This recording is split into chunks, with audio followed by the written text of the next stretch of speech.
Table ಅನ್ಕೊಡಿ.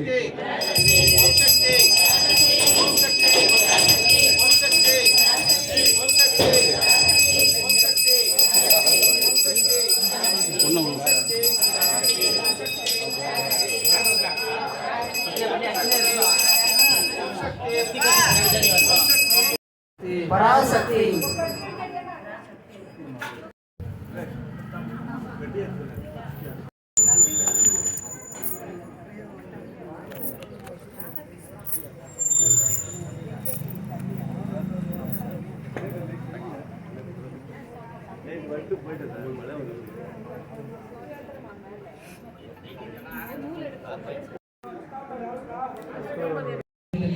ಇಲ್ಲಿ ಬರುವ ಶಕ್ತಿ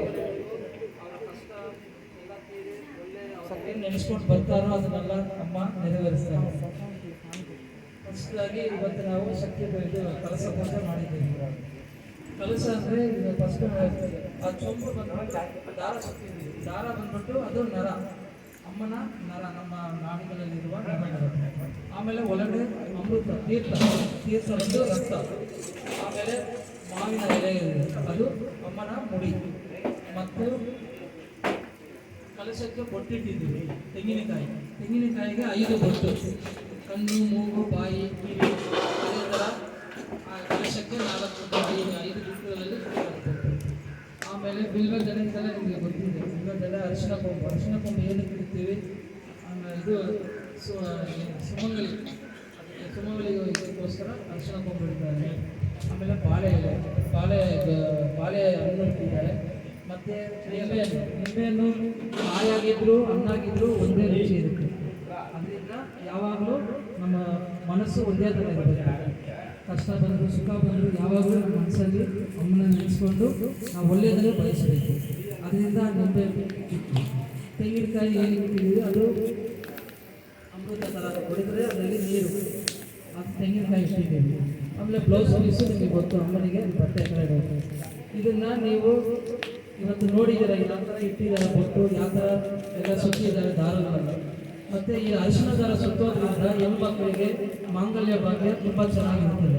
ಅದರಿಂದ ಅಮ್ಮ ಹೇಳಿರೋದು ಅರಿಶಿನ ಇದು ದಾರವನ್ನು ಸೊಂಬಿಗೆ.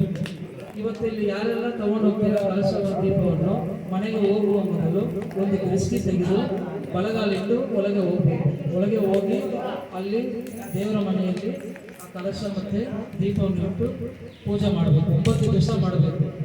9 ದಿವಸ ನೀವು ಪೂಜೆ ಮಾಡಿ ಆದಮೇಲೆ ಆ ತೆಂಗಿನಕಾಯಿನ ಒಂದು ಕೆಂಪು ಬಟ್ಟೆಯಲ್ಲಿ ಕಟ್ಟಿ ಬಾಗಿಲಿನ ಒಳ ಬಾಗಿಲ ಕಡೆ ಒಂದು ಕಟ್ಬಿಟ್ಟು ಅದನ್ನ ಪೂಜೆ ಮಾಡಬೇಕು. ಆಮೇಲೆ ಆ ದಾರವನ್ನೆಲ್ಲ ಬಿಚ್ಚಬೇಕು. ದಾರನ್ನ ಬಿಚ್ಚಿ ಅದೇ ತರ ಆ ಚುಂಬಲ್ಲಿ ಒಂದು ಚುಂಬನ್ನು ಅದನ್ನು ಚೆನ್ನಾಗಿ ಕಲಶ ಅದು ಚೆನ್ನಾಗಿ ವಾಶ್ ಮಾಡಿ ಅದೇ ತರ ದಾರ ಸುತ್ತಬೇಕು. ನಿಮಗೆ ದಾರ ಯಾರು ಸುತ್ತಕ್ಕೆ ಬರೋದಿಲ್ವೋ ಅವ್ರು ಮನೆಯಲ್ಲಿ ಬಂದ್ಬಿಟ್ಟು ಅವ್ರ ಮನೆಯಲ್ಲಿ ಇರ್ತಾರೆ ಶಕ್ತಿ, ಅವ್ರ ಹತ್ರ ಕೇಳಿ ತಿಳ್ಕೊಂಡು ಕಟ್ಟಬೇಕು. ಅದೇ ತರ ಮಾವಿನ ಸೊಪ್ಪು 5 ಮಾವಿನ ಸೊಪ್ಪು ಇಡಬೇಕು. ಆಮೇಲೆ ಒಂದು ಹೊಸ ತೆಂಗಿನಕಾಯಿ ತಗೊಂಡು ಅದೇ ತೆಂಗಿನಕಾಯಿಗೆ 5 ತರ ಬೊಟ್ಟು, ಚೊಂಬಿಗೆ 5 ತರ, ಕಲಸ ಚೊಂಬಿಗೆ 5 ಬೊಟ್ಟು ಇಡಬೇಕು. ಅದೇ ತರ ಬ್ಲೌಸ್ ಪೀಸ್ ಮೇಲೆ ಹಾಕಿ ಹೂವು ಅದೇ ತರ ಹಾಕಿ ನೀವು ಪೂಜೆ ಮಾಡ್ಕೊಂಡು ಬರಬೇಕು. ಅಮಾವಾಸ್ಯೆ ಇಲ್ಲ ಪೌರ್ಣಮಿ ತಿಂಗಳಿಗೆ ಒಂದ್ಸರಿ ನೀವು ಅದನ್ನ ಚೇಂಜ್ ಮಾಡಬೇಕು. ಕಲಶವನ್ನು ಚೇಂಜ್ ಮಾಡಿ ಹಿಂಗೆ ಮಾಡ್ಕೊಂಡು ಬನ್ನಿ. ನಿಮಗೆ ಅಮ್ಮ ಎಲ್ಲ ಒಳ್ಳೇದು ಮಾಡ್ತಾಳೆ. ನೀವು ಏನು ಬಯಸಿರ್ತೀರೋ ಅದನ್ನೆಲ್ಲ ಕಷ್ಟಗಳೆಲ್ಲ ನೆರವೇರಿಸ್ತಾರೆ. ಪ್ರತಿಯೊಬ್ಬರು ಮಂಡಳಿಗೆ ಬರಬೇಕು. ದಯವಿಟ್ಟು ಮಂಡಳಿಗೆ ಬಂದು ಶುಕ್ರವಾರ ಇಲ್ಲ ಅಮಾವಾಸ್ಯೆ ಪೌರ್ಣಮಿಗೆ ಒಂದು ತಿಂಗಳಿಗೆ ಬಂದ್ಬಿಟ್ಟು ನಿಮಗೆ ಮಂತ್ರ ಓದೋದು ಬಂದಿಲ್ಲ ಅಂದರು ಅವ್ರು ಮಂತ್ರ ಓದ್ತಾರಲ್ಲ ಅದನ್ನ ನೀವು ಕಿವಿಯಲ್ಲಿ ಕೇಳಿಸ್ಕೊಂಡ್ರೆ ನಿಮಗೆ ಅಮ್ಮ ಅದನ್ನು ಶಕ್ತಿ ಕೊಡ್ತಾರೆ. ಓಂ ಶಕ್ತಿ. ಈ ಮಾತಾಡೋದಕ್ಕೆ ನನಗೆ ಅವಕಾಶ ಕೊಟ್ಟಿರುವ ಶಕ್ತಿ ಮಹಾಶಕ್ತಿ ಅವರಿಗೆ ಧನ್ಯವಾದಗಳು ಹೇಳಿ ನನ್ನ ಮಾತನ್ನು ಮುಗಿಸಿದ್ದೀನಿ. ಓಂ ಶಕ್ತಿ.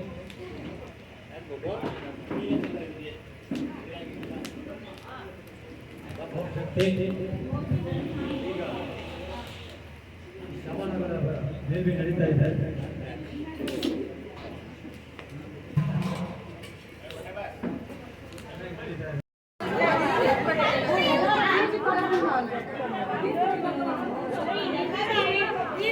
என்ன பண்ணிக்கிறாங்க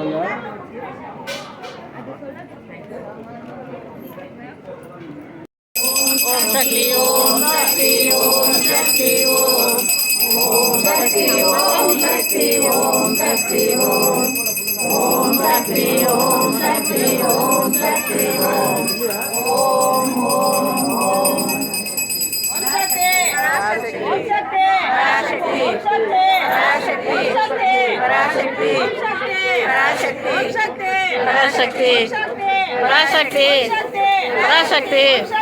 பராசக்தி பராசக்தி பராசக்தி பராசக்தி பராசக்தி பராசக்தி பராசக்தி பராசக்தி பராசக்தி பராசக்தி பராசக்தி பராசக்தி பராசக்தி பராசக்தி வாங்க சார்.